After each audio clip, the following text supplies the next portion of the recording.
हाँ कल हमनी के 3 चैप्टर बने दे रहे हैं जा और ओकरा में सीख ले रहे हैं जा माध्य माध्यक और बहुलक। चैप्टर के हमनी के नाम हटे आंकड़ों का प्रबंधन। का नाम हटे?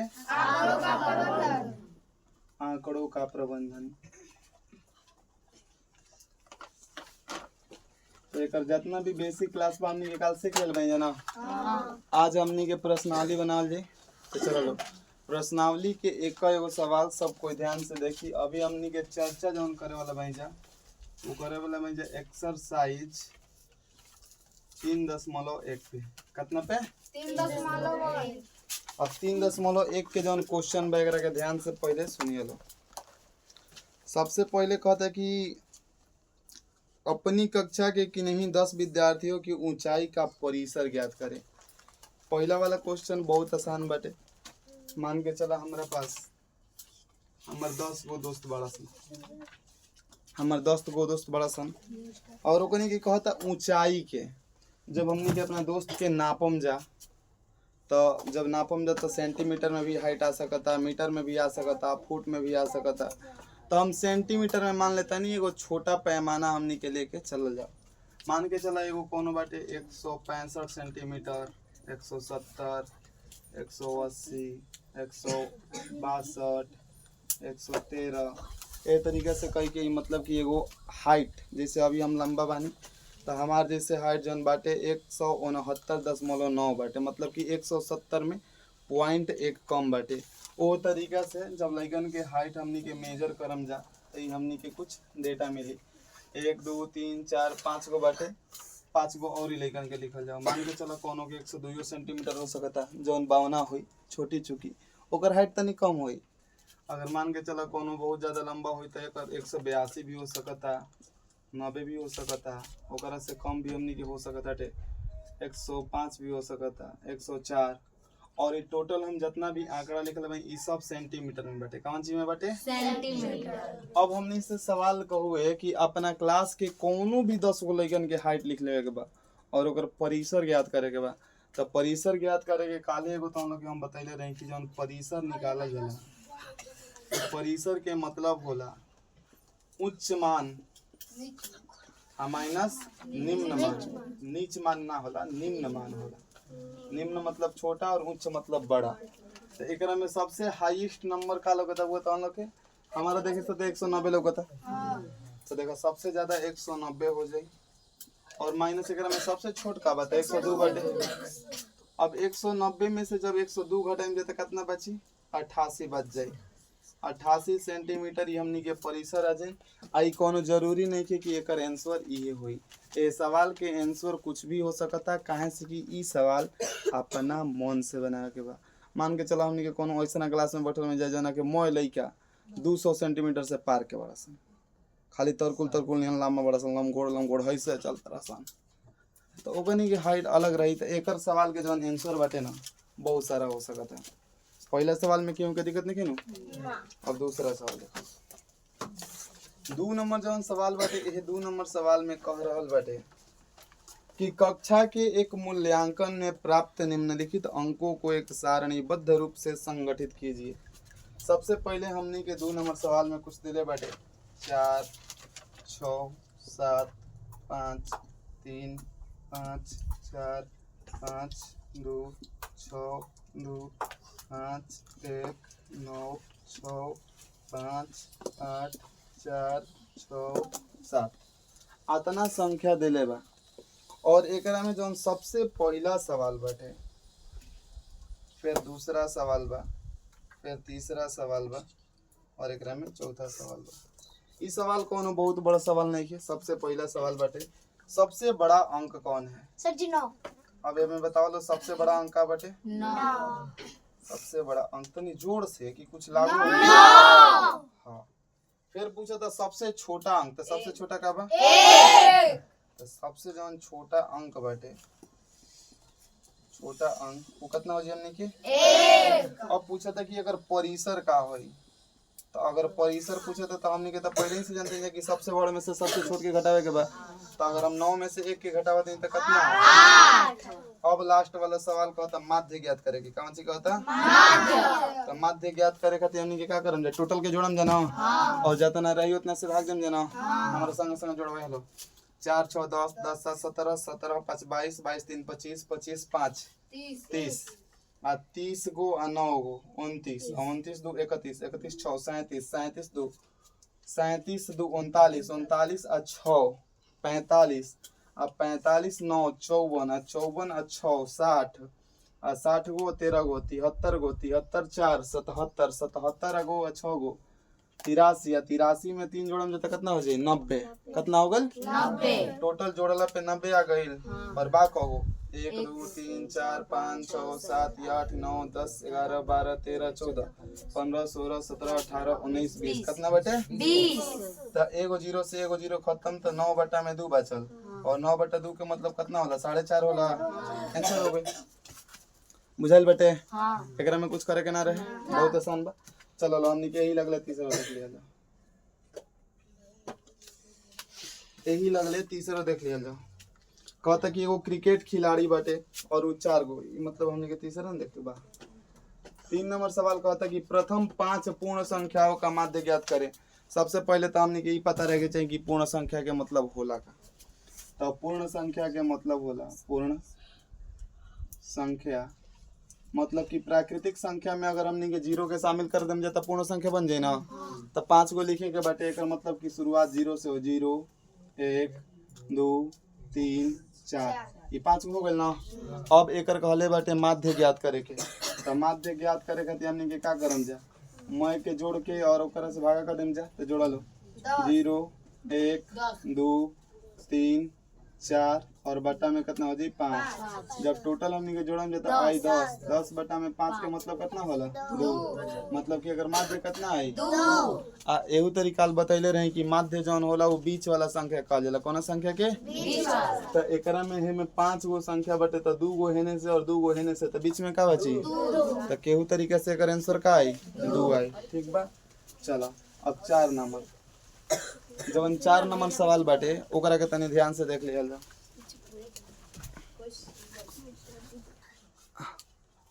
4 नंबर देख लो। 4 नंबर सवाल कहता है कि एक क्रिकेट खिलाड़ी ने 8 पारियों में निम्नलिखित रन बनाए। एगो क्रिकेट खिलाड़ी, आजकल तो हमनी के क्रिकेटे खेलते हैं जा, जेने देखते हैं कहूँ के मतलब खेत में पिच बना के खेले के बाद क्रिकेट। तो वही तरीके से मतलब क्रिकेट खेलावे वाला 8 गो खिलाड़ी, मतलब एगो खिलाड़ी बा 8 हाली वो खेलले बा। पहला हाली 58 रन, फिर दूसरा हाली 76 40 35 46 50 0 और 100 इतना हाली मतलब कि रन बनैले बाटे। एक हाली ओकरा में शतक मार देले बा। एकरा में पूछा था कि उसका माध्य स्कोर बताए, मतलब कि ओकर माध्य बताए के बा। का बताए के बा? तो माध्य तो ई खाली हमनी के बजावत आटे। माध्य के मतलब कि मैं के जोड़ के ओकरा से भागा करे के बा। चलो लो टोटल जोड़ा जाओ 58 76 40 35 46 50 0 और 100 और बट्टा में कितना रही हमनी के? 8। कहाँ से कि टोटल 8 गो पारी बत्ते ना, मतलब अब जोड़ल जाओ एकरा के। कैसे कैसे जोड़े के बाटे? तो एकरा के सीधा जोड़ल जाओ 50 50 70 कितना होला? 120 120 गो 40 गो कितना होला? 160 160 में 30 जोड़म जाता 190 में अगर 40 जोड़ते जाता 230 में अगर 50 जोड़ते जाता 280 में अगर 100 जोड़म जाता 380 हो जाई। 380 हो गई। 8 गो एकरा में बस, मतलब कि 380 हमनी के आगल बाटे। 8 गो ही में बाटे तो 8 6 14 आ 14 आ 6 20 20 5 25, मतलब कि जोड़ला पे हमनी के 5 0 4 टोटल आ जाए 405। कितना आ जाए? 405। तो 405 के जब हमनी के 8 से भागा दे हम जा, तो देखा लो 8 से अगर भागा देते हैं जा 405 में, तो 5 बार में जाई 40 खत्म, ऊपर से उतरी 5। अब तो 8 के पहाड़ा में 5 बाना, तो हमनी के एजवा एगो 0 दे हम जा। ठीक बा। अब एजवा तब नहीं के कटत, एजवा 10 मोलो दिहल जाई और एजवा एगो 0 उतरी। और अब ले जाइए 8 छक 48, तो बाची कितना? 2 10 मोलो दिले बन जाता 0 8 दूनी 16 बाची कितना 4 0 8 5 40 मतलब कि अगर सही जवाब हुई 50.62 ये जवाब भागा दे दिल बनी सब कोई के समझ में आता नहीं वाला मतलब कि अगर हमनी के दशमलव में बदल देले बनी जा इस तक 4 गो सवाल कंप्लीट भइल 5वां सवाल भी देख लो जेकरा अगर कहीं पर भी डाउट होई वो हमरा से वही घड़ी पूछी 5वां सवाल खातिर तनी तालिका बनावे के पड़ी एकरा के तन उतार लो ओकरा बाद 5वां बताओ तनी चलो लो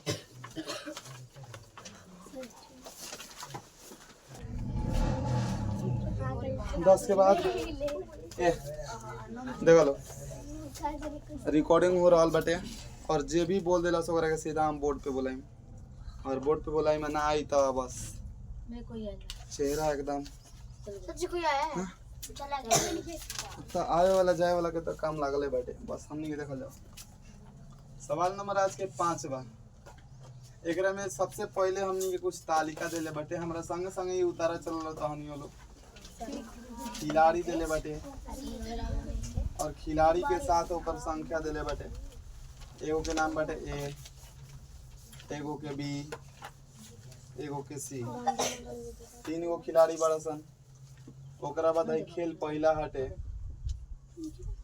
खेल 1 खेल 2 फिर खेल 3 फिर खेल 4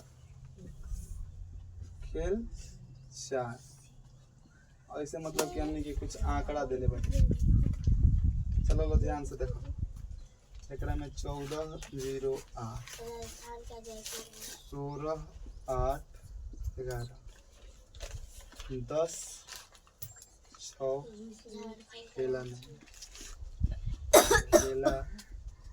नहीं 10 4 13 सबसे पहले अब ध्यान से देखो लो एकरा में सबसे पहले ई खेल के मतलब एगो तालिका बनैले बाटे और एकरा में कहले का बाटे हमने ये खिलाड़ी के नाम हटे ए बी सी खिलाड़ी के नाम हटे पहला खेल में वो 14 नंबर लाइल बाटे 14 गो अंक लाइल बा दूसरा खेल में 16 गो अंक तीसरा खेल में 10 गो और चौथा खेल में मतलब कि 10 गो अंक ए तरीके से जन बी बाटे पहला खेल में 0 अंक दूसरा में 8 तीसरा में 6 और चौथा में 4 सी जौन बाटे ये पहला में 8 अंक दूसरा में 11 तीसरा में साफा खेल ही नहीं खे और जौन हमनी के चौथा बाटे एकरा में 13 अंक एकरा में जौन सबसे पहला सवाल बा अब बाद में लिखिए लो पहले देख लो सवाल समझ लो एकरा में जौन सबसे पहला सवाल बा उ कह रहल बा कि प्रत्येक खेल में ए द्वारा अर्जित औसत अंक ज्ञात करने के लिए माध्य ज्ञात करे मतलब कि एकरा में हमने की जौन पहिलका खेल बाटे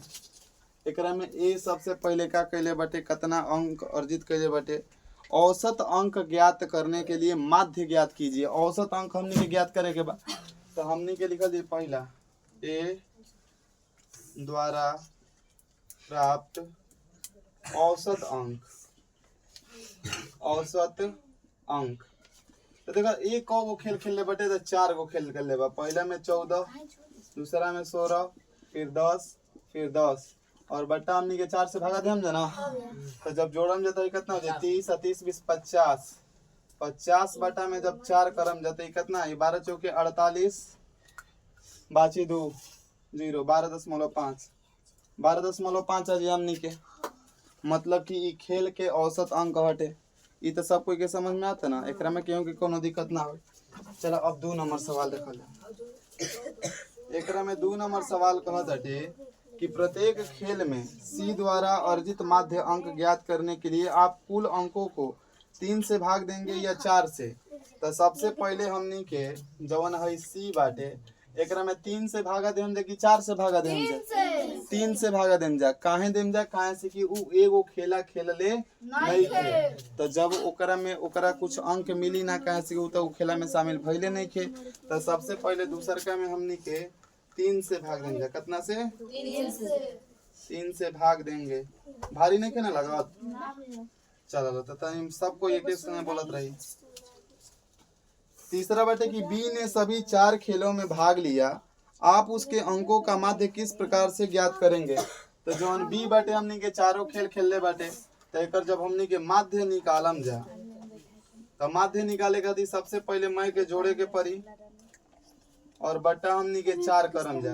काहे से कि ये जब 0 आइल बाटे एकर मतलब कि जौन पहिला वाला प्रदर्शन रहे, पहिला वाला खेल, ओकरा में ओकर प्रदर्शन अच्छा नहीं गइल, यही से ओकरा 0 नंबर भेटाइल बाटे। तो 8 6 14 4 18, 18 बट्टा में 4 के मतलब भइल 4 से 2 से 2 बार में और 2 से 9 बार में, 9 बट्टा 2 के मतलब कितना होला 4.5 होला।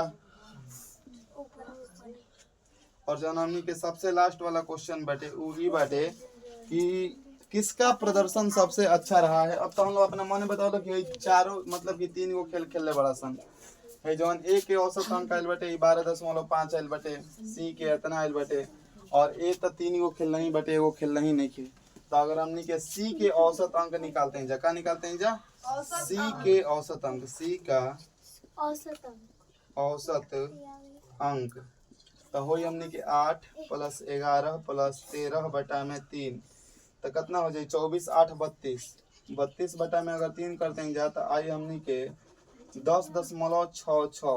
ठीक बा। एकर मतलब कि यह तीनों में सबसे बढ़िया के खेल लेबा, एक खेल लेबा कहे से कि एकर 12.5 बाटे, एकर 4.5 बाटे और एकर 10.66। तो ये तीनों में सबसे बेहतर कौन बाटे, ए बाटे।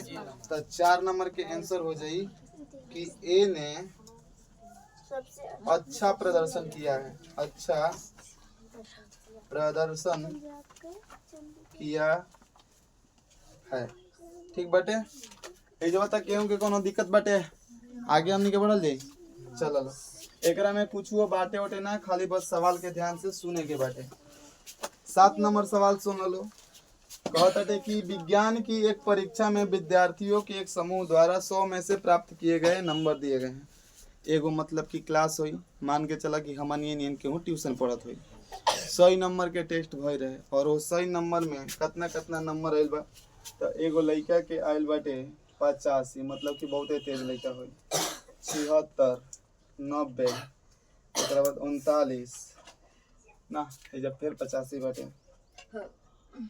85 39 48 फिर 56 फिर 95 फिर 81 और 75 कितना बाटे।